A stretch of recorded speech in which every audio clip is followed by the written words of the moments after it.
Hello everyone, my name is Tushar Rana and I am from Triple IT City and I am a second year student. तो हमने अपना पिछले lecture में chapter number 6 start कर दिया था chemistry का, थर्मोडायनेमिक्स। तो हमने पिछले लेक्चर में मल्टीपल चॉइस क्वेश्चंस कर लिए थे। हमने 19 हाँ 18 या 19 क्वेश्चंस कर लिए थे। तो मैंने लास्ट में वाइंड अप करने के लिए बस मल्टीपल चॉइस क्वेश्चन तक ही रखा था। तो चलिए आज स्टार्ट करते हैं शॉर्ट आंसर टाइप क्वेश्चन। ठीक है, हेडिंग डाल लेते हैं। ओके, मैंने ऊपर डाल रखी है। ठीक है, तो क्वेश्चन नंबर 20 से स्टार्ट करते हैं। ओके, तो आज ट्राई करेंगे कि हम ये शॉर्ट आंसर टाइप खत्म कर पाए। ओके ओके, तो क्वेश्चन पढ़ते हैं। Question number 20। 18 gram of water completely vaporizes at 100 degree Celsius and 1 bar pressure and the enthalpy change in the process is 40.79 kilo joule. Okay, तो जो हमारा 18 एक वाटर है उसका अपने को मास दे दिया है और अपने को कंडीशन दी दी है कि 100 degree temperature and 1 bar pressure है। तो ये ऐसी अपनी नॉर्मल कंडीशन है और उसमें बोला है एंथैल्पी चेंज भी दे दिया उसने। Okay, what will be the enthalpy change for वेपराइजिंग 2 moles of water under the same condition. तो ये अभी देखिए कुछ एक मास दिया हुआ है। मास से पहले हमें उसे उससे मोल्स की एनर्जी निकालना पड़ेगा। 1 मोल की एनर्जी आ जाएगी तो फिर हम उसे इंटू 2 कर देंगे तो 2 मोल्स की आ जाएगी। तो सिंपल सा ऐसा आपको माइंड में थोड़ा इमेजिन करना पड़ेगा कि आपको सॉल्यूशन किस टाइप से लाना है। तो चलिए स्टार्ट करते हैं। Okay, question number 20 start. तो हमारे पास क्या दिया हुआ है? हमारे पास वेट जो जो गिवन रहता है ना, आप पहले उसे लिख लीजिए कि भाई मास ऑफ वाटर कितना दिया हुआ है? 18 ग्राम दिया हुआ है। पहले इसके मोल्स निकालो। मोल्स हो जाएंगे इसके 18 डिवाइड बाई 18 इक्वल टू 1 मोल हो गए। ओके, तो 1 मोल की एनर्जी हमारे पास दी हुई है। ओके, तो इसकी आप ऐसे लिख सकते हैं कि एंथैल्पी ऑफ रिएक्शन इज, और आपको पता है एंथैल्पी क्या, enthalpy of reaction is given कितनी दी हुई है? 40.79 किलो जूल पर मोल इनवर्स। तो देखिए ये जो रिएक्शन दी हुई होती है, यानी कि जो एनर्जी दी हुई थी वो कितनी होती है, वो क्या चीज होती है एंथैल्पी? वो होती है एनर्जी चेंज पर mole of resource process. Okay, जब 1 मोल का फॉर्मेशन होता है तब ये एनर्जी सॉरी एंथैल्पी निकलती है। ओके, तो कितना है? 18 ग्राम ऑफ H2O और 1 मोल ऑफ H2O कितना दे रहा है? डेल्टा H अपना इक्वल्स टू 40.79। ओके, अब अगर ये 1 मोल के लिए तो 2 मोल्स के लिए इंटू कर दीजिए और 2 मोल्स इक्वल्स टू 0.79 इंटू 2। तो जब इसका आंसर आएगा, कितना आएगा इसका आंसर? इसका आंसर आता है 81.58 किलो जूल। ओके, तो ये जो अपनी एंथैल्पी आई ना उसे हम ऐसे कहते हैं। ठीक है, नेक्स्ट क्वेश्चन पे चलते हैं। क्वेश्चन नंबर 20 हो गया हमारा। Question number 21। क्वेश्चन नंबर 21 बोल रहा है 1 mole of acetone requires less heat to vaporise than 1 mole of water. Okay, which of the two liquid has higher enthalpy of vaporisation. Okay, तो यहाँ एसीटोन और water की बात कर रहे हैं और उसमें बोल रहा है कि एसीटोन है वो कम हीट लेता है। ओके, 1 मोल ऑफ वाटर से, अगर आपके पास 1 मोल ऑफ वाटर दिया है और 1 मोल ऑफ एसीटोन दिया हुआ है। ओके, ठीक है, 1 मोल ऑफ वाटर। तो इसका बेसिकली एक फंडा होता है, आपको याद रखना है। 1 mole of water 1 mole of acetone ये लेस करता है। Okay, requires less heat to vaporise. तो ऐसा क्यों होता है? Due to the enthalpy of vaporisation, due to enthalpy of vaporisation. तो आपने पढ़ा होगा बहुत सी टाइप के enthalpy, enthalpy of vaporisation, sublimation, lattice energy और बहुत सारे वो होते हैं हमारे पार्ट। तो उसमें एक होता है एंथैल्पी ऑफ वेपराइजेशन, जब आप किसी लिक्विड से उसे वेपर में कन्वर्ट करते हैं तो ये वाली एनर्जी हीट निकलती है। ओके, इतनी लगती है सॉरी। तो delta H of R of water जो होता है हमारा वो ज्यादा होता है delta H R of acetone. Okay, तो इसी कारण उसको कम हीट लगती है, इसको कम हीट लगती है, लेस हीट टू वेपर, ठीक। तो इस तरीके से आप बना सकते हैं। ये सारे फंडे आपने पढ़े होंगे। अब मैं उसे एक एक स्टार्टिंग से पूरा चैप्टर में जो आप पढ़ाते हो वैसे पढ़ाओगे तो आंसर सॉल्व करने का मतलब नहीं रहेगा ना। इसलिए आप थोड़ा सा फंडे वंडे क्लियर कर लीजिए, आपके बाद में ये क्वेश्चन इजी इजी बनेंगे। क्वेश्चन नंबर 22 पे आते हैं। क्वेश्चन पढ़ रहा हूँ मैं। ये थोड़ा मुझे जूम इन करना पड़ेगा, अगर आपको नहीं दिख रहा होगा तो आप शायद क्लियरली विजिबल है मेरी। Okay. Standard molar enthalpy of formation delta H formation is just a special case of enthalpy of reaction. Okay, मैं बताया था जैसे कि एंथैल्पी जो हमारी एंथैल्पी होती है उसके बहुत सारे होते फॉर्म होते हैं। Enthalpy of formation, enthalpy of dissociation, ऐसे कुछ कुछ होते हैं। ओके। एंथैल्पी ऑफ फॉर्मेशन ये रिएक्शन के डेल्टा एच आर से डिनोट किया है, और डेल्टा एफ को भी हमारी एंथैल्पी ऑफ फॉर्मेशन। इस delta H R for the following reaction same as delta H F. Okay. तो फॉर एंथैल्पी ऑफ ये क्वेश्चन में पूछना क्या चाह रहा है, ये क्वेश्चन पूछना चाह रहा है enthalpy of formation is equals to enthalpy of reaction. तो ये पूछना चाह रहा है सही है कि नहीं। और हमारे पास उसके करस्पॉन्डिंग रिएक्शन क्या दी हुई है, कैल्शियम ऑक्साइड में हमने CO2 डाला और उसने CuCO3 बनाया। ओके। ये हमारा सॉलिड है। देखिए आपको जब आप थर्मोडायनेमिक्स पढ़ते हैं ना, तो आपको स्ट्रीट्स का ध्यान रखना पड़ेगा, सॉलिड गैस एंड लिक्विड, ये सारी चीजों का ध्यान रखना पड़ेगा। और हमारे पास करस्पॉन्डिंग कितनी दी हुई है, डेल्टा एच ऑफ फॉर्मेशन दी हुई है हमारे पास -178.3 kilo joule mole inverse. Okay. इतनी एनर्जी हमारे पास दी हुई है। तो आप दे सकते हैं, तो इसमें जो पूछा गया है ये तो मैं बताऊँ, मैं अपने नॉलेज से बताऊँ तो ये ना गलत है, इसका आंसर होता है नो। ओके। अब बोलेंगे आप क्यों। तो जो standard molar enthalpy of formation होती है रिएक्शन की, उसको हम ऐसे लिखते हैं, कैसे लिखते हैं, स्टैंडर्ड एंथैल्पी ऑफ फॉर्मेशन। देखिए ये जो डेल्टा फॉर्मेशन ये रिएक्शन का दिया हुआ है। ओके। इस रिएक्शन के करस्पॉन्डिंग जो ऑर्डर यानी कि जो एंथैल्पी दी हुई है वो ये दी हुई है। लेकिन जो हमारा स्टैंडर्ड एंथैल्पी ऑफ फॉर्मेशन होता है वो हम ऐसे लिखते हैं। अगर इसी रिएक्शन को हम अपनी इस फॉर्म में लिखे स्टैंडर्ड एंथैल्पी ऑफ फॉर्मेशन के, तो कुछ ऐसे लिखेंगे। इसका बेसिकली फंडा होता है 1 मोल फॉर्म होना चाहिए, 1 mole of compound, 1 mole of compound is formed from its constituent elements, यानी कि हमारे पास 1 मोल ही बनना चाहिए। लेकिन उसके लिए हमें रिएक्शन को थोड़ा बैलेंस करना पड़ेगा, जो कि पिछले वाली रिएक्शन में नहीं है। तो कैसे लिखेंगे, अगर हम एक एग्जांपल ले, CS solid plus carbon solid ऐसे लिख ले, और ये 3 टाइम्स O2O2। ओके। तो उसमें कोई भी ऐसे कंपाउंड एलिमेंट्स से फॉर्म नहीं होता, ये इसके कॉन्स्टिट्यूएंट यानी कि जो अपने स्टैंडर्ड एलिमेंट्स रहते हैं जिनकी स्टेट्स में डिफाइंड रहती है, उसी से फॉर्म कर सकते हैं। तो इससे क्या बनेगा, CaCO3 बन गया। ओके। तो इस तरीके से हमारी फॉर्म होती है स्टैंडर्ड एंथैल्पी ऑफ फॉर्मेशन, और इसकी वैल्यू आती है delta H nought of F. अब देखिए ये वाला जो हमने डेल्टा एच एफ लिख दिया, ये basically delta H F of इस रिएक्शन का है, जो रिएक्शन हमने लिखी है। ओके।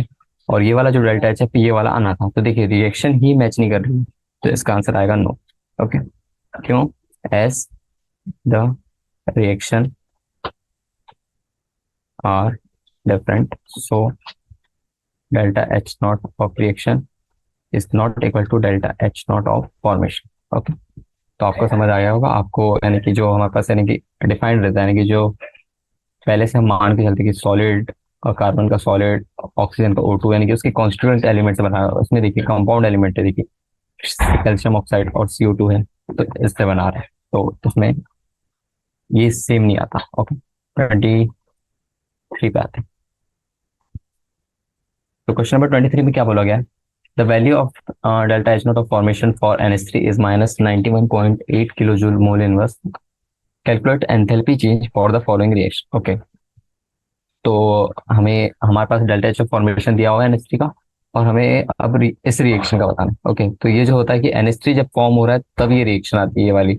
ओके। तब ये वाली एनर्जी निकलेगी, लेकिन इसका उल्टा दिया हुआ है हमारे पास। तो आप थोड़ा थोड़ा समझ गए होंगे मैं क्या करने वाला हूँ अभी। देखिए हमारे पास रिएक्शन दी हुई है 2 times NH3 gaseous plus, sorry, gaseous टूट रहा है किसमें, N2 गैशियस में plus 3 times of H2 gaseous में। ओके, अब इसमें हमें क्या करना है, सॉरी कहाँ गया, अच्छे तरह। ओके, तो इसमें हम क्या करेंगे, पहले हम अब ये तो NH3 को तोड़ने के लिए करना है, हमें NH3 बनाने की देखना पड़ेगा, तभी हमें एंथैल्पी का फॉर्मेशन ऑफ NH3 देख पाएंगे और उससे रिलेट कर पाएंगे इस वाली रिएक्शन को। देखिए, जो हम ऐसे भी लिख सकते हैं, हाफ ऑफ N2 गैसेस लिखेंगे प्लस 3 टाइम्स/2 ऑफ H2। देखिए मुझे ये सब याद है, मैं बहुत बार कर चुका हूँ, तो इसलिए तो इसकी वैल्यू क्या आ जाएगी, 2 times of NH3 gas. Okay, तो आप इसे ऐसे भी लिख सकते हैं कि ये N2 लिख दिए प्लस में 3 टाइम्स ऑफ H2 लिख दीजिए गैसेस, और ये कितना हो जाएगा अपना, सॉरी यहाँ पे 2 नहीं आएगा, यहाँ आएगा 2 times of NH3 gases. Okay, तो इस तरीके से लिख लेते, चलिए ये वाला फॉलो कर लेते। तो ये जो फॉर्मेशन है, इसमें डेल्टा H0 ऑफ फॉर्मेशन कितना आ रहा है, डेल्टा H0 ऑफ फॉर्मेशन आ रहा है हमारा 91.8 kilo joule mole inverse. Okay, लेकिन ये हमारा क्या है, फॉर 1 मोल, क्योंकि जो डेल्टा H0 का F होता है फॉर्मेशन, उसमें सिर्फ 1 मोल ऑफ कंपाउंड बनता है। तो अगर इस वाली रिएक्शन के हिसाब से देखा जाए तो उसकी वैल्यू कितनी आएगी, 2 × 91.8, और उसकी वैल्यू कितनी आएगी, माइनस है सॉरी, तो इसकी वैल्यू कुछ आ जाएगी, मैं कैलकुलेट कर रहा था, -183.6 किलो जूल मोल। तो देखिए अब रिएक्शन में क्या दिक्कत है मैं बताता हूँ। देखिए, ये वाला पार्ट है रिएक्टेंट साइड, और ये जो हमारे पास रिएक्शन दी उसमें ये वाला पार्ट है रिजल्टेंट है। तो हम इसको मैं सेकंड इक्वेशन मान लेता, और इस वाले को मैं पहली इक्वेशन मान लेता। तो आपको कुछ नहीं करना है, आपको बस इन्वर्ट करना है, invert second equation to get first. तो आप जब ऐसा करते हैं, then delta H0 of F also changes, तो उसकी वैल्यू ना नेगेटिव से पॉजिटिव आ जाएगी। तो हमें कितनी लगेगी, +183.6 किलो जूल पर मोल। ओके, तो इतनी एंथैल्पी हमें लगेगी अगर हमें NH3 फॉर्म करना है। ओके, यानी NH3 तोड़ना है इस रिएक्शन के। ओके, तो इस तरीके से आप कर सकते हैं। तो आपको कभी भी ऐसा पूछा जाए कि आपके पास कुछ रिएक्शन दी और आपको जस्ट अपोजिट रिएक्शन करनी है, तो आपको बस इतना याद रखना है कि उसका 1 मोल की एंथैल्पी आपके पास दी होगी, तो आपको पहले देखना है कि वो उसके कितने मोल्स बन रहे हैं करस्पॉन्डिंग रिएक्शन में, और अगर वो उसमें आपको फिर उसके मोल्स से इनटू करना है जो आपके पास इनिशियली अमाउंट दिया होगा एंथैल्पी ऑफ फॉर्मेशन, तो उससे आप कर सकते हैं। तो ये अच्छी चीज है। क्वेश्चन नंबर 24 पे आते हैं।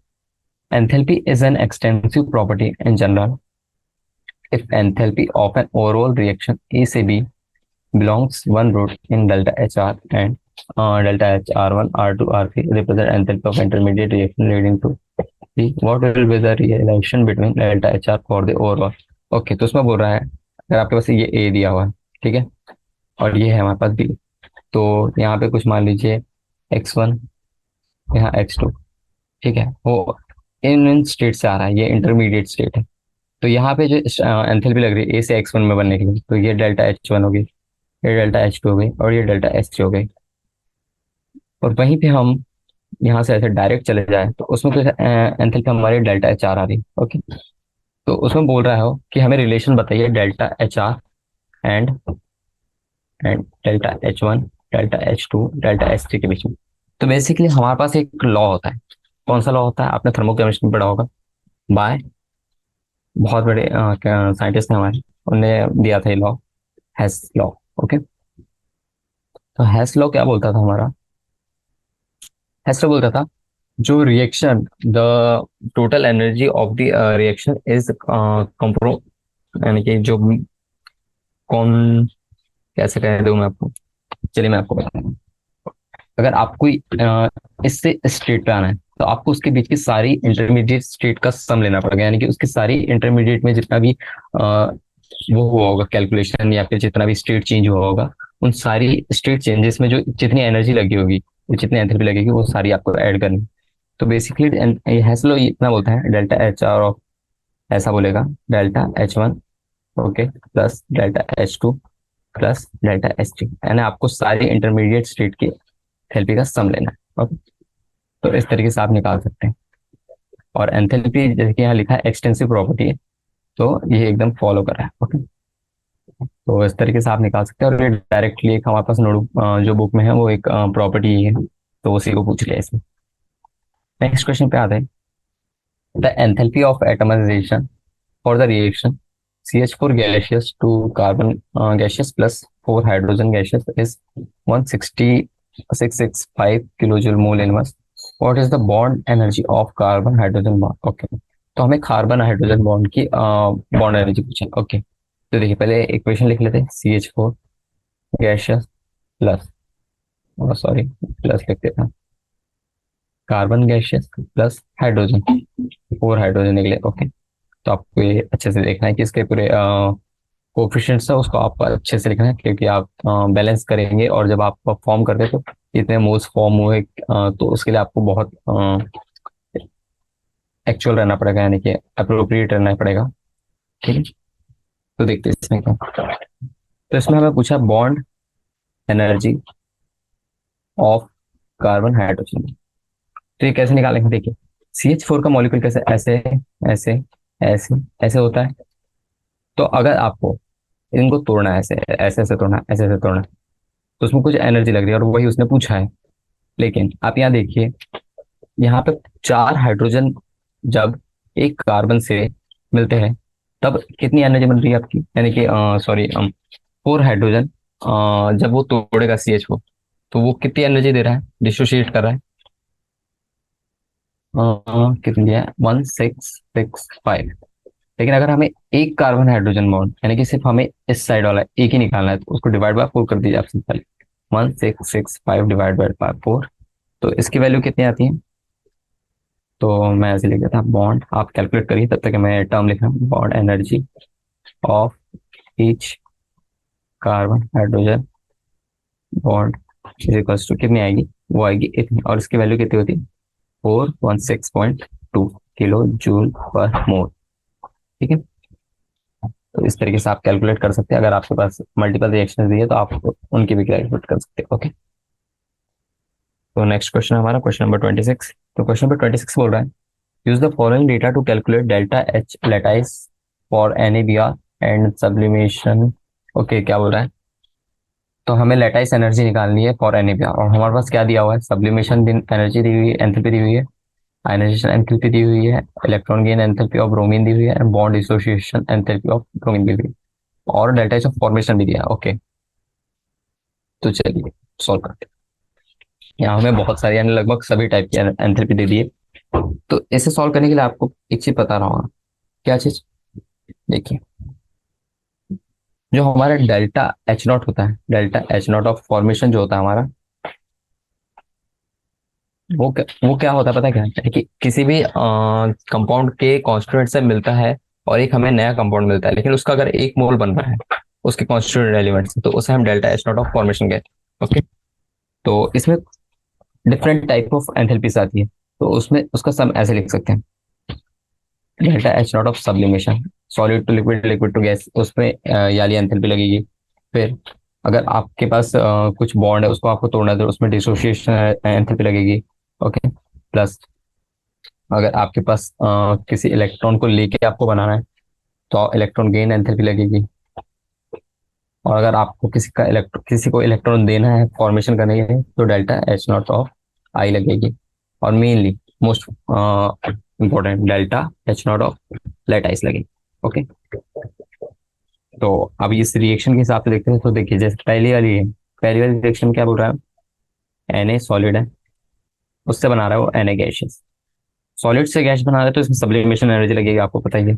सब्लिमेशन क्योंकि सॉलिड डायरेक्ट रिएक्ट करके NABR नहीं बना सकता, उसको पहले उसके कौन से, यानी कि जो टर्म होती है जिससे फॉर्म कर सकता है वो अपना 1 मोल ऑफ कंपाउंड, तो उसके लिए आपको उसको सॉलिड टू गैसियस में कन्वर्ट करना पड़ेगा। तो उसकी डेल्टा सब्लिमेशन एनर्जी कितनी हो जाएगी, वो हो जाएगी कितनी हो जाएगी, 108.4, ये आपके पास दी हुई है। ओके, और फिर सेकेंड वाली जो हमारे पास एनर्जी दी उसके साथ देखा जाए तो Na, अब आपको NABR देखिए थोड़ा आयोनिक टाइप का रिएक्शन है ये, तो Na प्लस प्लस इलेक्ट्रॉन, क्योंकि उसमें इलेक्ट्रॉन्स का लेन देन होता है, तो इसलिए आपको पहले एक इलेक्ट्रॉन निकाल के Na पॉजिटिव बनाना पड़ेगा।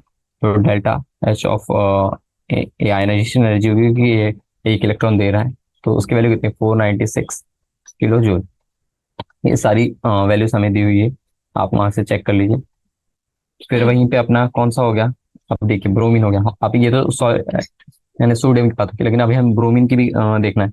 तो ब्रोमीन कैसे दिया, Br2 दिया हुआ था, और Br2 कैसे टूटेगा, Br में टूटेगा, लेकिन ये दो है तो इसका आधा ले लेते, तो उससे एक ही बनेगा। ओके, तो हमारे पास डिसोसिएशन एनर्जी कितनी दी हुई थी Br की, 192, लेकिन हमने तो इसका हाफ कर दिया ना, तो इसलिए आपको यहाँ डिवाइड करना पड़ेगा। आपको देखिए मोल्स का ध्यान रखना है कि आपको कितने मोल्स के कॉन्स्टिट्यूएंट एलिमेंट से कितने मोल्स ऑफ प्रोडक्ट बनता है, उस हिसाब से आपको कैलकुलेट करते जाना है एनर्जी भी।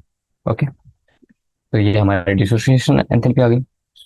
अब क्या बचा हमारा, अब हमारा बच गया इलेक्ट्रॉन गेन एंथैल्पी। अब देखिए सोडियम ने अपना इलेक्ट्रॉन दे के एक चार्ज बनाया, पर ब्रोमीन पे निगेटिव चार्ज आया, तो उसके लिए क्या करेंगे, ब्रोमीन में एक इलेक्ट्रॉन देंगे और उसका Br निगेटिव चार्ज बनाएंगे, तो इसमें मोल्स का उतना दिक्कत नहीं है, तो डायरेक्ट जो दिया हुआ है वो लिख लेंगे। इसकी वैल्यू कितनी है हमारे पास, -325। ठीक है, और हमारे पास डेल्टा एच एफ तो दिया था, और डेल्टा एच एफ तो मैं बताऊंगा भी नहीं, क्योंकि अभी जस्ट पिछले 2-3 एग्जाम्पल में मैंने आपको बताया कि वो उसके कॉन्स्टेंट एलिमेंट से जो हम एक मोल ऑफ प्रोडक्ट फॉर्म करते हैं वही उसका एंथैल्पी ऑफ फॉर्मेशन होता है। तो डेल्टा एच ऑफ NaBr कितना होगा, इज इक्वल हो जाएगा -360.1 किलो जूल।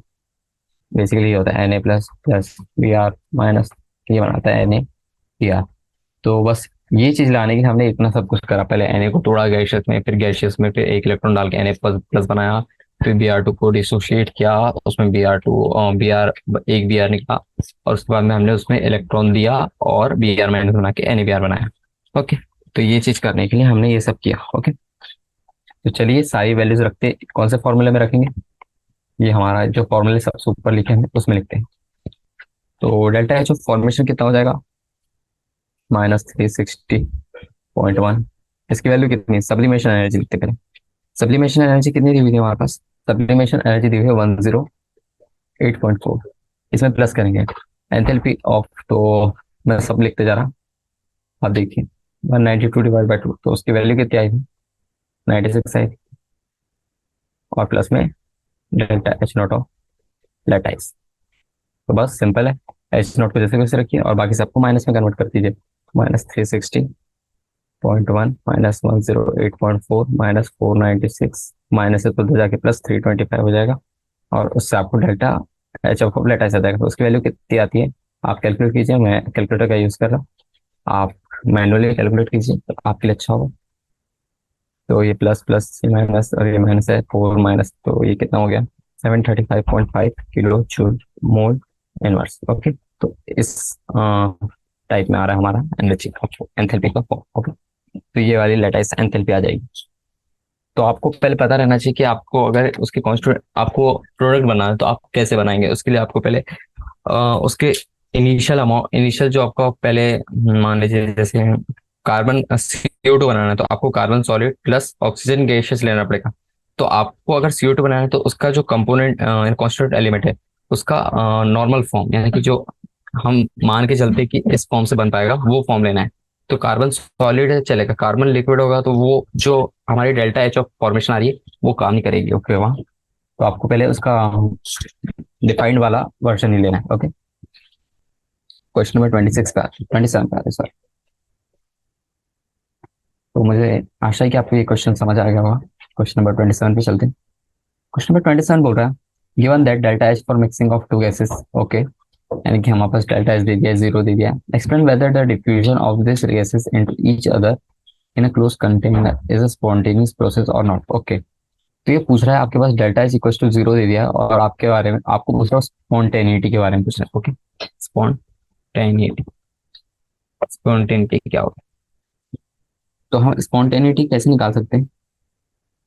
तो पहली बात तो उसने बोला है कि अगर आप दो गैसेस हैं उसको मिक्स कर रहे हैं, तो वो तो मैं बताऊं आपको, जैसे मैंने कल पिछले मल्टीपल चॉइस में भी बताया था कि अगर आपके पास एक ऐसा कुछ बॉक्स है, उसमें गैस 1 है, इसमें गैस 2 है, इसको खोल दिया आपने, तो ये पता विदाउट एनी डिस्टर्बेंस, यानी कि कोई किसी टाइम के बिना ये डायरेक्ट यानी कि डिफ्यूज कर जाएगी, तो ये ना स्पॉन्टेनियस आती है। ओके, ये आप ऐसे मान सकते हैं, आप ऐसे ऑब्जर्व करके एनालाइज के यानी थोड़ा अपना माइंड के हिसाब से अपनी पावर के हिसाब से देख सकते हैं। बाकी आपको मैं इसका टेक्निकल व्यू दिखाता हूँ, ठीक है। तो अगर हम टेक्निकली देखें तो क्या होता है, वैसे तो यहाँ पे एंथैल्पी जो दिया है वो जीरो दिया है, ओके। ऑल्दो एंथैल्पी जो दिया हुआ है, एंथैल्पी इज जीरो, लेकिन जो रेंडमनेस होगी, है ना, देखिए गैसेस है, गैसेस में क्या होता है, रैंडमनेस आती है। और हम रैंडमनेस को किससे डिनोट करते हैं, डेल्टा एस से। और डेल्टा एस हमारा क्या हुआ, डेल्टा एस हमारा स्पॉन्टेनिटी को बताता है, ओके। तो अभी हम देखते हैं, जो डेल्टा एस होगा वो हमारा इंक्रीज करेगा, क्योंकि गैसेस है ना, उसके मॉलिक्यूल्स बहुत ज्यादा डिफरेंशिएटेड होते हैं, यानी कि दूर दूर होते हैं ना। तो आप जैसे ही उन दोनों को छोड़ोगे तो वो एक दूसरे के पास आना चाहेंगे, यानी कि एक खुले कंटेनर में आप दो गैसेस छोड़ रहे हो तो वो बिना किसी टाइम के साथ मिक्स कर देंगे। तो यहाँ पे डेल्टा एस भी इसकी रेंडमनेस जो है वो इंक्रीज करेगी, तो यहाँ पे डेल्टा एस की वैल्यू क्या आएगी, पॉजिटिव आएगी। अब आपने डेल्टा एस क्यों निकाला, तो आपके पास एक फॉर्मूला होता है स्पॉन्टेनिटी निकालने का, डेल्टा जी के। तो डेल्टा जी को हम कैसे लिखते हैं, डेल्टा जी की वैल्यू आती है delta H minus T delta S. तो देखिए यहाँ पे डेल्टा एस तो जीरो है, तो इसको तो कुछ चेक ही नहीं करना है। डेल्टा जी की value minus temperature constant, delta S की वैल्यू हमारी पॉजिटिव आ गई, तो पॉजिटिव इंटू माइनस करेंगे तो डेल्टा जी की वैल्यू कितनी आ जाएगी, निगेटिव आ गई। और मैंने आपको पिछले ही एमसीक्यूज में कुछ कुछ पढ़ाया था ये फंडा, if delta G is equal to negative, और ऐसे लिख सकते हैं कि delta G less than zero, तब रिएक्शन इज स्पॉन्टेनियस, ओके। और वहीं अगर हमारा डेल्टा जी की वैल्यू ग्रेटर देन जीरो आ जाए तो नॉट स्पॉन्टेनियस, ओके। और अगर एक लास्ट केस दिखा देता, मैं आपको पूरा ही पढ़ा दिया मैंने आपको। डेल्टा जी की वैल्यू अगर जीरो आ गई तो हमारा क्या होता है, इक्विलिब्रियम कंडीशन हो जाता है, ओके। यानी वो रिएक्शन कहीं जाएगी नहीं, आएगी नहीं, स्थिर खड़ी रहेगी जैसे की वैसे। तो इसका आंसर कौन सा वाला है, ये वाला है, स्पॉन्टेनियस, ओके। तो आपको समझ आ गया होगा क्वेश्चन नंबर 27। मैंने इसमें कुछ पार्ट रिपीट कर दिया जो मैंने पिछले एमसीक्यूज के कुछ क्वेश्चन में कराया था, मुझे याद नहीं कौन सा क्वेश्चन है, आप देख लीजिएगा। क्वेश्चन नंबर 28 पे आते हैं, मैं रीड करता हूँ। Heat has randomizing influence on a system and a temperature is measure of average chaotic motion of the particle in the system. Write the mathematical relation which relates these three parameters. Okay, heat, okay, यहाँ heat temperature के बारे में बोला है, okay okay, समझ गया। तो देखिए मैं पहले आपको कुछ लिखा था, फिर आपको मैं समझाऊंगा, ओके। तो उसने बोला है हीट का रेंडमाइजिंग इन्फ्लुएंस होता है ऑन अ सिस्टम, और जो टेम्परेचर है उसका भी होता है, ओके। यानी कि अगर कोई पार्टिकल है, ओके, मान लीजिए एक सिस्टम है, सिस्टम सिस्टम में एक पार्टिकल हो गया, पार्टिकल। तो पार्टिकल का जो ये मोशन हो गया, मान लीजिए कुछ भी ऐसे ऐसा मोशन कर रहा है, मोशन, तो इसमें किसका इन्फ्लुएंस आता है, इसमें हमारा हीट का इन्फ्लुएंस आता है, हीट। एंड उसके यानी कि हीट है तो टेम्परेचर तो हो गई, ऑब्वियस बात है, temperature, temperature influence moment, okay. ये अपन ऐसे भी कर सकते हैं कि अगर आप जैसे एक पाइप है आपके पास, ये देखिए एक पाइप है, ओके। आप मान लीजिए, मैं थोड़ा out of the box example दे रहा हूँ। अगर आपके पास एक पाइप है, अगर आप पाइप, यानी कि ये प्लास्टिक का पाइप है जो हमारा घर पे होता है ना, पानी वाला, जिससे पानी अपन ट्रांसफर करते हैं। अगर आपको एक, आप इससे थोड़ा हीट करेंगे, हीट, तो यहाँ पे टेम्परेचर बढ़ेगा, ओके। तो यहाँ टेम्परेचर बढ़ गया, टेम्परेचर बढ़ता है, बड़ा होता है, तो यहाँ इसके जो पार्टिकल्स होते हैं वो लूज हो जाते हैं, तो वो थोड़ा मूवमेंट करते हैं। तो आपने देखा होगा कि अगर आप प्लास्टिक में जब थोड़ा सा ऐसा हीट देते तो उसके बाद वो लूज होना चालू हो जाता है, तो वो थोड़ा फैल जाता है, ऐसा है ना, थोड़ा एक्सपांड हो जाता है। तो यही चीज बोला गया। तो ये कैसे दिखाऊंगा मैं आपको, देखिए। तो इसमें मैथमेटिकल रिएक्शन से बताते हैं, ओके। तो the mathematic relation which relates this three parameters, वो क्या होगा, देखिए। पहले तो डेल्टा एस, डेल्टा एस बोलो तो रैंडमनेस, ओके। तो डेल्टा एस रैंडमनेस को क्या बोलते हैं हम पता है क्या, इसको बेसिकली ऐसे डिनोट करते हैं, Q reversible divided by T, temperature और हीट के ऊपर डिपेंडेंट होती है रैंडमनेस, ओके। ये हो गया हमारी रैंडमनेस, किसी पार्टिकल का वो कितने स्पीड से मूव करेगा, कितने स्पीड से कॉन्टेक्ट होगा, ऐसा कुछ, ओके। अब यहाँ पे डेल्टा एस हमने बता दिया रैंडमनेस, और इसको हम मोर टेक्निकल टर्म में चेंज इन एंट्रोपी कहते हैं, ओके। क्यू रिवर्सिबल क्या हुआ, क्यू रिवर्सिबल होता है हीट ऑफ रिवर्सिबल रिएक्शन, क्योंकि वो कॉन्ट्रैक्ट हो सकती है तो यानी वो पाइप मुड़ सकता है, तो उसे और थोड़ा सा हीट करके अपन ऐसे इनिशियल स्टेट पे भी ला सकते हैं। Okay, reversible reaction. मैंने ऐसे थोड़ा रियल लाइफ एग्जांपल दिया है रिएक्शन के टाइम पे, और अच्छे से आपको समझ आ जाएगा। ये तो हमारा टेम्परेचर है, तो देखिए यही है रैंडमनेस, हीट एंड टेम्परेचर के बीच में ये relation. Okay, question number 29%। Question number 29 बोल रहा है, increase in enthalpy of the surrounding is equal to the decrease in enthalpy of the system. Will the temperature of the system and the surrounding be same when they are in thermal equilibrium? Okay, तो बोल रहा है अगर हम surrounding के enthalpy increase कर रहे हैं, ओके, और एंथैल्पी ऑफ सिस्टम डिक्रीज कर रहे हैं, तो जो temperature of system and surrounding है वो सेम रहेगा या नहीं रहेगा? ओके, तो ऐसी बात है। तो इसका आंसर होता है, पहले लिखा देता है एंथैल्पी ऑफ सराउंडिंग जैसे जैसे इंक्रीज कर रहा है, वैसी एंथैल्पी ऑफ सिस्टम डिक्रीज कर रहा है। ओके, तो आपको पूछा है थर्मल इक्विलिब्रियम के बारे में। थर्मल इक्विलिब्रियम होता है का मतलब होता है कि टेम्प उन दोनों की एंथैल्पी और enthalpy of system surrounding and system में जो टेम्परेचर वो कांस्टेंट रहना चाहिए, ये बोल रहा हूँ। तो इसका आंसर है यस। ओके, देखिए जैसे जैसे सराउंडिंग और सिस्टम एक दूसरे से कनेक्टेड रहते हैं। ओके, पहली बात तो ये। तो जब जब system and surrounding are in thermal equilibrium, तब तब उनका टेम्परेचर कांस्टेंट है। ओके, तो आप इससे याद रख सकते हैं temperature are same in thermal equilibrium. Okay, तो हमारे पास भी आई हुआ है कि थर्मल इक्विलिब्रियम पे क्या होगा पूछा है, तो टेम्परेचर तो कांस्टेंट ही है, क्योंकि थर्मल इक्विलिब्रियम थर्मो कि जो हमने वो भी पढ़ा था, क्या कहते हैं, एक आइसोकोरिक हो गया और आइसोबैरिक हो गया, आइसोथर्मल हो गया। ये सारी रिएक्शन में सभी की एक प्रॉपर्टी होती थी कुछ, वैसे आइसोथर्मल में टेम्परेचर कांस्टेंट होता है, उससे रिलेट कर सकते हैं आप इस क्वेश्चन। ओके, तो इस क्वेश्चन में कुछ नहीं था, बस इतना ही था। उसने पूछा था कि टेम्परेचर के बारे में बताइए, कांस्टेंट होगा या फिर डिफरेंट होगा।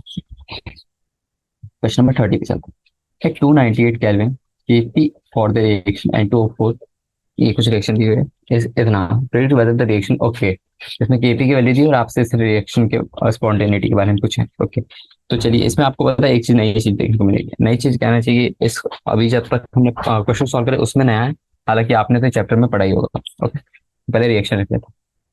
N2O4 गैसियस रिवर्सिबल रिएक्शन है, कैसी हो रही है, 2 टाइम्स NO2 गैसियस, और केपी की वैल्यू कितनी दी हुई है, 0.98।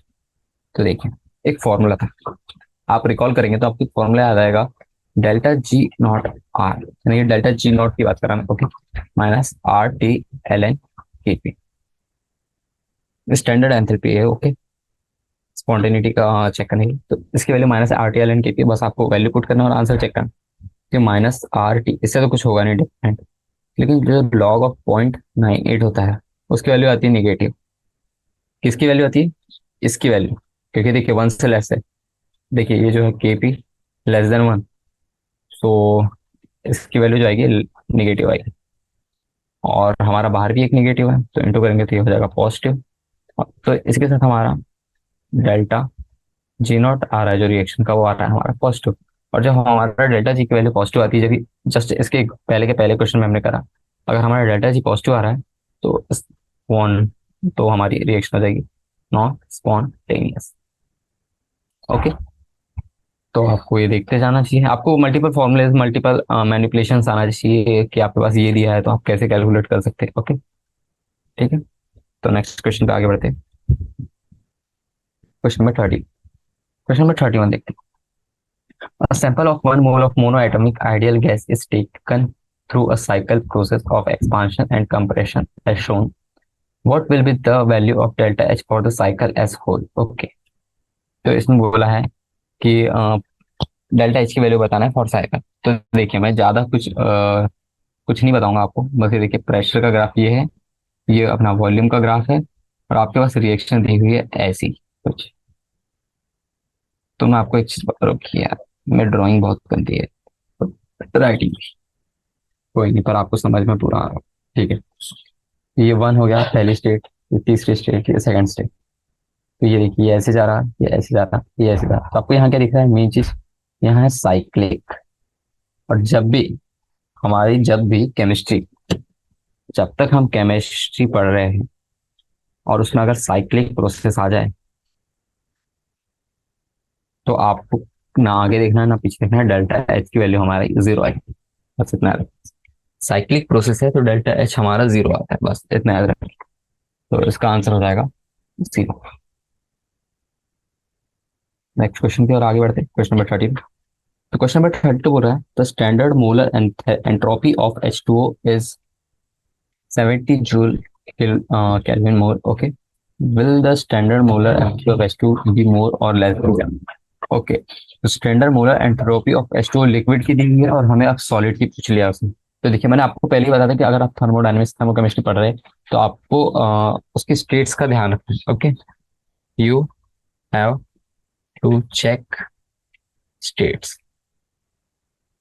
अगर आपको स्टेट्स चेक करना है तो आपको क्या करना पड़ेगा, पहले जैसे पहले वाला कह दिया हुआ है H2O लिक्विड, H2O लिक्विड में की दी हुई है 70 joule kelvin inverse mole inverse, ये दी हुई है। और ये हम स्टैंडर्ड मोलर एंट्रोपी की बात कर रहे हैं पहली बात। ओके, तो जो हमारा सॉलिड फॉर्म होता है H2O का वो क्या होता है? ओके, अब फिर सॉलिड फॉर्म की बात कर ले। Solid form is equal to solid होता है, यानी कि किस फॉर्म में होता है? आइस में होता है। ओके, और जो आइस के मॉलिक्यूल्स होते हैं वो लिक्विड से तो कम ही है। देखिए गैस के मॉलिक्यूल्स मोस्ट रैंडम, यानी कि वो कहीं पे भी जा सकते हैं। लिक्विड के जो होते हैं वो लेस रैंडम होते हैं as compare to this one, इसके सबसे ज्यादा हो गया। और हमारा जो सॉलिड होता है उसके लीस्ट रैंडम है, यानी कि एकदम क्लोजली पैक होते हैं तो वो उतना स्पॉन्टेनिटी दिखाता नहीं है। ओके, तो हम ऐसे देख सकते हैं। तो इससे हमारा क्या आंसर होगा? दस the entropy of H2O solid is less then the molar entropy of अपना लिक्विड। तो एंट्रोपी, ये देखिए ये फंडा लिखना है आपको। एंट्रोपी ऑफ H2O सॉलिड जो होगा उसकी वैल्यू कम आएगी entropy of of H2O liquid. क्यों? यही रैंडमनेस के कारण, due to randomness as ice molecules are closely packed. और यहाँ कंपेयर किससे कर रहे हैं? देन लिक्विड से कर रहे हैं, तो लिक्विड से किया। और वहीं पे अगर गैस मॉलिक्यूल हो जाता तो वो तो सबसे ज्यादा होता, वेपराइज ही हो जाता था। ओके, तो ये आपको ध्यान रखना है। तो नेक्स्ट क्वेश्चन पे आते हैं, क्वेश्चन नंबर 33। क्वेश्चन नंबर 33 बोल रहा है द स्टैंडर्ड एंड सॉरी 33 पढ़ लिया। Identify the state function and the path function out of the following enthalpy, entropy, heat, temperature, work and free energy. Okay, तो हमारे पास ये कुछ टर्म्स दी हुई है और हमें स्टेट फंक्शन और पाथ फंक्शन दिखाना है। तो मैं स्टेट फंक्शन और पाथ फंक्शन कुछ नहीं बताऊंगा आपको। ओके, पाथ फंक्शन बोलते पाथ डिपेंडेंट होते हैं, स्टेट फंक्शन फाइनल इंग्लिश का रहता है उसका बस दिक्कत। ओके, तो पहले स्टेट फंक्शन लिख लेते हैं। स्टेट फंक्शन क्या हो गया हमारे? एंथैल्पी होगा, एंट्रोपी होगा और टेम्परेचर होगा। ओके, और क्या होगा? और फ्री एनर्जी भी हो जाएगा। तो स्टेट फंक्शन में आते हैं एंथैल्पी। ओके, फिर आता है हमारा एंट्रोपी। देखिए ये सब पाथ के इंडिपेंडेंट होते हैं, इसमें बस इनिशियल फाइनल वैल्यू चाहिए नहीं बस। ओके, फिर हो गया टेम्परेचर और हमारा फ्री एनर्जी। एनर्जी के सारे फॉर्म, ओके, एनर्जी के सारे फॉर्म अपने स्टेट फंक्शन में आते हैं। और हमारा जो पाथ फंक्शन जो पाथ पे एकदम एक्सट्रीमली डिपेंडेंट होते हैं, उनसे वैल्यू की पॉजिटिव नेगेटिव आ जाती है। उसको वो कुछ ऐसे हैं, जैसे हम पहला हो गया वर्क। ओके, और दूसरा क्या होगा? हीट। यहाँ पे देखना है ना, उस हिसाब से ये दो। तो इसके बारे में ज्यादा डिस्कस नहीं करेंगे, ये बहुत इजी पढ़ने पे, तो आपको ये आते भी हो गए मैं मान के चल रहा हूँ, क्योंकि एकदम चैप्टर के स्टार्टिंग में ही पढ़ाते सारे टीचर्स आपको। और अगर आपको थोड़ी दिक्कत आ रही है इसका मतलब कि आपने चैप्टर में यहाँ पे दिक्कत आ रही है, इसमें चैप्टर आपने थोड़ा अच्छे से पढ़ा नहीं है, तो आपको चैप्टर अच्छे से पढ़ना पड़ेगा, थोड़ी हार्ड प्रैक्टिस करनी पड़ेगी। तो देखिए आप फिर चैप्टर अच्छे से कर लेंगे ना, तो आपको एक क्वेश्चन एकदम इजी इजी लगेंगे।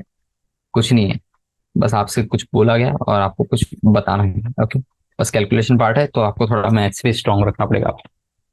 ठीक है, क्वेश्चन नंबर 34 का the molar enthalpy of vaporisation of acetone is less than that of the water. Okay, why? ठीक है, तो ऐसा कुछ हमने करा भी था पिछली बार, ये आज की क्लास में करा था, ठीक है। तो ये बोल रहा है मोलर एंथैल्पी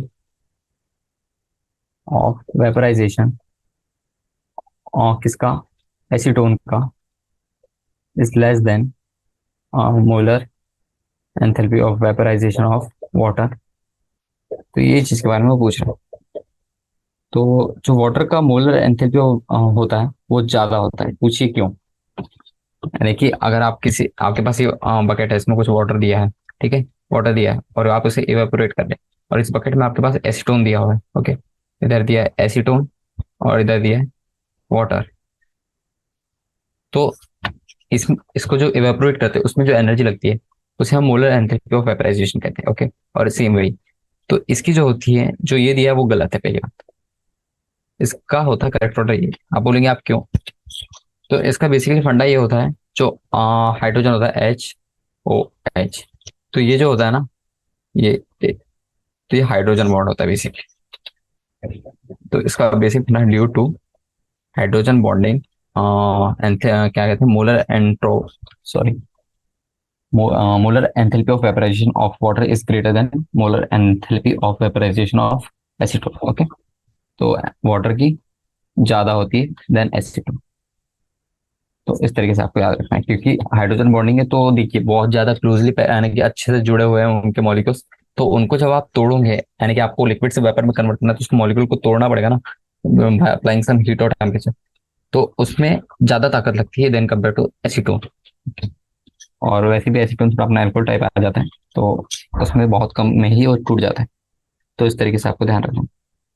नेक्स्ट क्वेश्चन पे आते हैं, क्वेश्चन नंबर 35। मैं हेडिंग करता हूँ। क्वेश्चन नंबर 35 बोल रहा है विच quantity out of delta G and delta G not will be zero at equilibrium. तो नॉर्मल जी बोल रहा है, ये delta G of reaction at normal, ये नॉर्मल है, एंड डेल्टा जी नॉट ये स्टैंडर्ड हो गया। ओके, तो ये डेल्टा जी बेसिकली क्या होता है पता है? इसे हम गिब्स फ्री एनर्जी चेंज कहते हैं। तो Gibbs free energy change reaction में देखते हैं वो क्या होता है, रिएक्टेंट एंड प्रोडक्ट का होता है। ओके, तो ये वाला जो है किसी रिएक्शन का है, और एट कांस्टेंट यानी कुछ टेम्परेचर और प्रेशर कंडीशन रहेगा तब ये delta G not standard Gibbs free energy, ये गिब्स फ्री एनर्जी चेंज है, और ये हो गया हमारा स्टैंडर्ड। स्टैंडर्ड और ये सेम, सेम टू सेम। तो जो हमारा डेल्टा डेल्टा जी आर होता है उसकी value he delta G not से चालू होती है, और RT ln K होता है। और K क्या होता है वो आपको पता होगा, ठीक है। तो जब इक्विलिब्रियम की बात कर लेते हैं, एट इक्विलिब्रियम, तो जब इक्विलिब्रियम आता है तो हमारा डेल्टा जी की वैल्यू जीरो होता है। किसकी? डेल्टा जी नॉट की वैल्यू। Okay, delta G nought, sorry,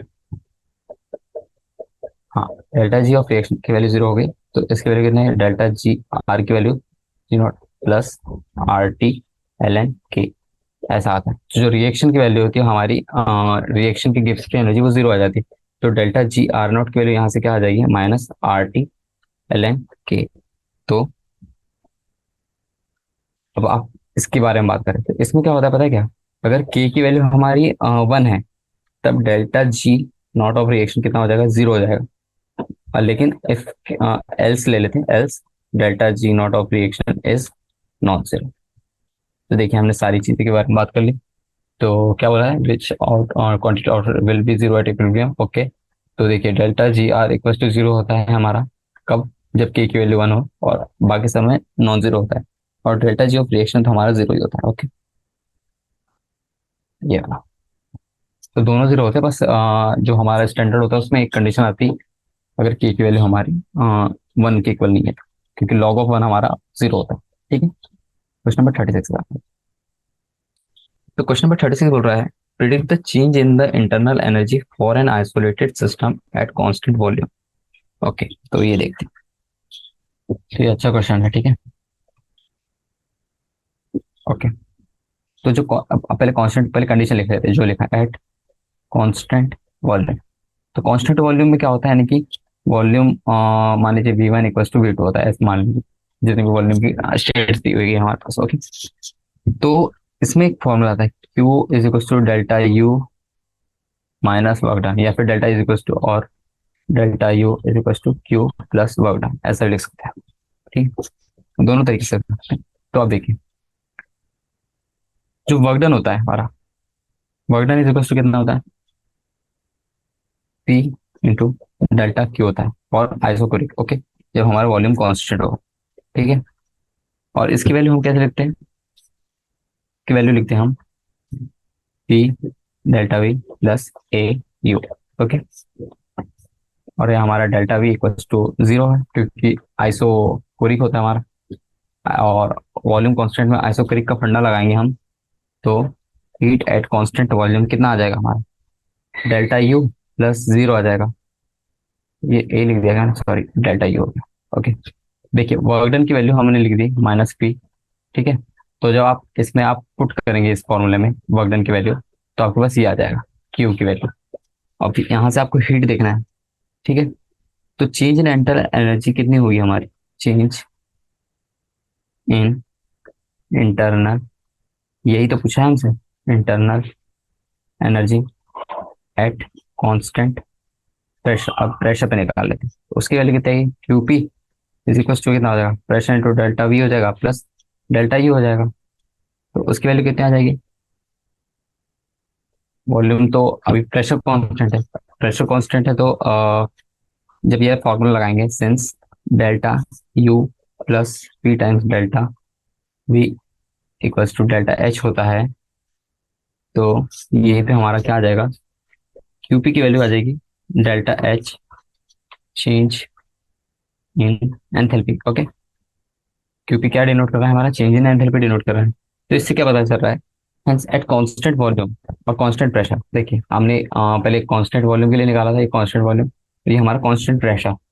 तो कांस्टेंट वॉल्यूम और कांस्टेंट प्रेशर पे जो हीट चेंज होता है वो एक स्टेट फंक्शन होता है। ओके, और उसकी वैल्यू क्या आती है, डेल्टा U और डेल्टा H के बराबर आती है। कैसे, ठीक है, तो इस तरीके से आप कह सकते हैं कि ये सारी कंडीशन होगी तब आपकी delta H, sorry, delta U and delta H जो हमारा स्टेट फंक्शन है। ओके, और इसकी वैल्यू आती है इंटरनल एनर्जी। ठीक है, तो इस तरीके से आप देख सकते हैं कुछ कुछ कंडीशन होती है, उससे आप जब रिलेट करेंगे तो आपको पता चलेगा कि जो डेल्टा इंटरनल एनर्जी है at constant volume and constant pressure, उसके लिए डेल्टा U और डेल्टा H आती है, क्योंकि ये स्टेट फंक्शन। ओके, तो देखते हैं, ये थोड़ा थ्योरी कंटेंट था, तो आपको थोड़ा और अच्छे से बुक से और अच्छे से पढ़ के आना पड़ेगा, तब आपको और अच्छे से समझ आएगा। क्वेश्चन नंबर 38 देख लें। ओके, सॉरी, हमने 37 कर लिया, 36 नहीं करा क्या, सॉरी, मैंने गलत हेडिंग डाली, 37, चलिए ठीक है, 38 देख लेते हैं, 36 देख लेते हैं। ओके, तो 36 क्वेश्चन क्या बोला है, predict the change in the internal energy for an isolated system at constant volume. Okay, question number 36 में हमारा क्या आएगा, आइसोलेटेड सिस्टम है, उसमें हमारा पहले तो वर्क डन इक्वल टू 0 आ जाएगा और हीट की वैल्यू भी हमारी 0 आ जाएगी, क्योंकि कांस्टेंट वॉल्यूम में पी जो हमारा वर्क डन होगा, इसकी वैल्यू क्या होती है, P इंटू डेल्टा भी होगी, तो इसकी वैल्यू कितनी आ जाएगी, 0 आ जाएगी, क्योंकि वॉल्यूम इक्वल टू कॉन्स्टेंट हो जाएगा, तो चेंज इन वॉल्यूम 0 आ जाएगा, तो वर्क डन तो 0 आ गया। ठीक है, अब आप जब ऐसा फॉर्मूला लगाएंगे, चेंज इन इंटरनल एनर्जी का फॉर्मूला क्या होता है, delta U equal to Q plus W, उसकी वैल्यू कितनी आ गई, 0 प्लस 0, तो इसकी वैल्यू कितनी आ गई, 0। मैंने थोड़ा गलत वाला क्वेश्चन करा दिया था, ये क्वेश्चन नंबर हमारा 37 था। ओके, क्वेश्चन नंबर 37 क्या था, ऑल दो heat is the path function but heat absorb by the system under certain specific condition is independent of path water those condition. तो ये वाली कंडीशन की क्वेश्चन नंबर 38 पे आते हैं। क्वेश्चन नंबर 38 बोल रहा है, expansion of gas in vacuum is called free expansion, calculate the work done and the change in internal energy when 1 liter of ideal gas expands isothermally into vacuum until its total volume is 5 liter। Okay, तो question क्या बोल रहा है, जब free expansion हो रहा है तो उसके बारे में बात करें, तो देखिए मैं पहले आपको कंडीशन लिखा था कुछ कुछ, ड्यूरिंग फ्री एक्सपांशन। तो फ्री एक्सपांशन की एक बेसिक कंडीशन होती है, क्या होती है, जो हमारा एक्सटर्नल प्रेशर होता है, एक्सटर्नल प्रेशर, एक्सटर्नल प्रेशर की वैल्यू हमारी जीरो आती है। Okay, external pressure is zero. तो इसके हिसाब से वर्क डन क्या हो जाएगा, work done is equal to minus P external into delta V. Okay, और हमारा यहाँ पे पी एक्सटर्नल मैंने अभी बताया है कि प्री एक्सपांशन, तो पी एक्सटर्नल जीरो हो जाएगा, तो वर्क डन की वैल्यू आ जाएगी जीरो। लेकिन जो गैस है हमारी एक्सपांड कर रही है आइसोथर्मली, तो अब देखिए यहाँ पे क्या बोल रहा है, ये देखिए क्वेश्चन नंबर 13 में बोल रहा है calculate the work done and the change in internal energy when the 1 litre of glass expand isothermally. देखिए आइसोथर्मली की बात कर लिया, तो आइसोथर्मली में क्या होता है, टेम्परेचर इक्वल्स टू कांस्टेंट होता है, तो डेल्टा टी की वैल्यू हो जाएगी हमारी जीरो। अब देखिए जो हमारा डेल्टा यू होता है उसकी वैल्यू क्या होती है, क्यू प्लस डब्ल्यू होता है, और हमारे पास वर्क डन तो हमारा पहले ही जीरो आ गया, और क्यू की वैल्यू क्या होती है, क्यू जो हमारा वो डिपेंड करता है टेम्परेचर पे, डेल्टा टी पे, और डेल्टा टी जीरो है तो क्यू की वैल्यू भी हमारी जीरो आ गई, तो यहाँ से हमारे डेल्टा यू की वैल्यू भी जीरो आती है। ओके, तो इसका आंसर है जीरो। तो इस तरीके से आपको सॉल्व करना है क्वेश्चन। क्वेश्चन नंबर 39 करते हैं। क्वेश्चन नंबर 39 बोल रहा है heat capacity Cp is an expensive property but specific heat C is an intensive property. देखिए हीट कैपेसिटी और स्पेसिफिक हीट दोनों में अंतर है। What will be the relation between Cp and C for 1 mole of water. Okay, तो मैं चलिए बताता हूँ। पहले हम ले लेते हैं। पहले यहाँ दिया फॉर वाटर, वाटर का मोलर मास कितना होता है, मॉलिक्यूलर वेट होता है अपना 18 का। ओके, तो जो मोलर स्पेसिफिक हीट होती है, मोलर हीट कैपेसिटी, सॉरी, ना एक मोल में कितनी हीट होगी, वो होती है नंबर, ऐसे लिखते हैं मास ऑफ एलिमेंट, ऐसे लिखते हैं मास ऑफ एलिमेंट, नहीं लिखते हैं वहां से लिखते हैं substance into specific heat. Molar heat और स्पेसिफिक हीट में ऐसे लिखा था, क्योंकि एक मोल में कितना होता है, मास ऑफ सब्सटेंस इन 1 मोल, तो 1 मोल में कितना होता है, 18 ग्राम होता है। ठीक है, तो Cp जो होगी हमारी, उसकी वैल्यू आ जाएगी 18 × C। ये हो गई मोलर, और ये हो गई हमारी स्पेसिफिक हीट, तो उसकी वैल्यू ऐसी आ गई। अब यहाँ पे चेक करते हैं, जो स्पेसिफिक होती है हीट जो होती है उसकी वैल्यू कुछ, उसकी कुछ वैल्यू होती है। तो ये जो सी होता है हमारे पास पहले से दिया होता है, क्योंकि ये स्पेसिफिक हीट है, तो इसकी वैल्यू क्या होती है, C is equal to 4.18 joule gram inverse kelvin inverse. Okay, इसमें स्टॉक में दी हुई होती है, और अब हम सीपी में फॉर्मूला पुट करेंगे तो 18 × 4.18 लिखेंगे, तो इसकी वैल्यू कितनी आ जाएगी, कैलकुलेट कीजिए, 75.24 जूल केल्विन। ओके, तो इस तरीके से आप इसकी वैल्यू ला सकते। नेक्स्ट क्वेश्चन पे आते हैं। क्वेश्चन नंबर 39 हो गया। क्वेश्चन नंबर 14 देखते हैं। क्वेश्चन नंबर 14 बोल रहा है the difference between Cp and Cv can be derived using the empirical relation H is equal to U plus Pv। Calculate the difference between Cp and Cv for 10 moles of an ideal gas. Okay, हमारे पास कुछ moles दिए और Cp और Cv के बीच में relation बताना है। ओके, तो चलिए करते हैं। तो पहले मैं बता दूं Cp और Cv क्या होता है। Cv होता है heat capacity at constant volume. Okay, यानी कि जब वॉल्यूम चेंज नहीं होगा, यानी कि कांस्टेंट वॉल्यूम रहेगा, तब उसकी हीट कैपेसिटी को हम Cv से डिनोट करते हैं। और उसी के कर यानी कि उसी के वाइस वर्सा Cp क्या होता है, heat capacity at constant pressure. Okay, तो ये बात तो आपको समझ आ गई। तो इन दोनों के बीच में जो डिफरेंस होता है बेसिकली, आपको, आपने जब पढ़ा होगा Cp और Cv के बीच में रिलेशन आपको जरूर पढ़ाया होगा, तो उसका डिफरेंस सिर्फ R का होता है। ओके, तो आप Cp को क्या लिखते हैं पता है, Cv प्लस R ऐसे लिखते हैं। जैसे आपको एक पूरा बड़ा सा टेबल बनाया होगा, उसमें आपको Cp Cv R mono atomic, ट्राइएटोमिक, poly atomic ऐसे गैसेस दिए होंगे, उनका कुछ फ्रैक्शनल कोएफिशिएंट आता है, फ्रैक्शनल कोएफिशिएंट आता है 1 2 5 ऐसे करते हैं आप, आपने ये सारी चीज पढ़ी होगी। ओके, तो इसे हम ऐसे करते हैं Cp माइनस Cv, लेकिन हमारे पास ये तो हमारा सिर्फ 1 मोल की थी, और 1 मोल हम 1 मोल के लिए कैलकुलेट करें, तो अगर हम इसे ऐसे लिखे R, ये हमारा हो गया फॉर 1 मोल। ऐसे मैंने थोड़ा सा मैनिपुलेट किया, लेकिन फॉर N मोल की बात करें तो उसकी वैल्यू क्या आती है, Cp minus Cv into N times of R। Okay, और R हमारा यहाँ पे गैस कांस्टेंट ही होता है, R equals to gas constant, जो हम पूरा लिक्विड स्टेट से लिक्विड सॉल्यूशन से पढ़ते आ रहे हैं, वही वाला। ओके, तो बस यहाँ पे हमारा एन की वैल्यू दी हुई है, एन इक्वल्स टू 10 दिया हुआ है, तो बस रख लेते हैं CP minus CV equals to, difference पूछा है ना उसने। देखिए क्वेश्चन नंबर 40 में calculate the difference between CP minus and CV, तो उसकी वैल्यू कितनी होगी 10 इंटू आर। आर अब आप इसे किसी भी टर्म्स में निकाल सकते हैं, जैसे मैं यहाँ पे जूल में निकालता है, तो 10 इंटू आर की वैल्यू कितनी मान लेते हैं 8.314, वैसे 2 होती है, कैलोरी में भी होती है, लीटर एटमोस्फेयर में 0.821, ऐसे कुछ लाते हैं ना। बहुत तीन चार टर्म, तीन चार वैल्यूज होती है आर की अकॉर्डिंग टू द यूनिट्स। तो हम यहाँ पे जूल वाली यूनिट रखें 8.314, तो इसकी वैल्यू कितनी आ जाएगी, बस 10 से इंटू करना है, इजी, 83.14 जूल केल्विन इनवर्स। ठीक है, तो ये आंसर है। तो वो नेक्स्ट क्वेश्चन की ओर आगे बढ़ते हैं, क्वेश्चन नंबर 40। क्वेश्चन नंबर 40 बोल रहा है, सॉरी क्वेश्चन नंबर 41, हमने 40 अभी किया।